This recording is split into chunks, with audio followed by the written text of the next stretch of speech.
melawai. Pemerintah terus memastikan kondisi kesehatan jemaah dalam keadaan optimal jelang pelaksanaan ibadah haji 2026. Salah satunya dengan mewajibkan jemaah melakukan vaksin sebagai syarat utama sebelum berangkat ke Tanah Suci. Balai Besar Kekarantinaan Kesehatan terus mengintensifkan pemberian vaksin bagi jemaah haji untuk melindungi jemaah dari risiko penyakit menular selama menjalankan ibadah haji. Ada sejumlah jenis vaksin yang menjadi syarat wajib bagi jemaah, diantaranya vaksin meningitis dan polio. Pemerintah menargetkan seluruh jemaah haji sudah menjalani vaksinasi sebelum masuki asrama haji. Yang diwajibkan itu vaksin ya jelas ya meningitis ya. Kemudian ada juga polio gitu ya.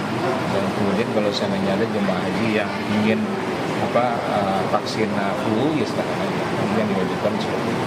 Ya biasanya kalau jemaah haji itu kan disediakan oleh yang sudah ditinjau oleh dinas kesehatan di provinsi. Misalnya pemeriksaan kesehatan itu vaksin itu sudah dikondisikan oleh dinas kesehatan provinsi.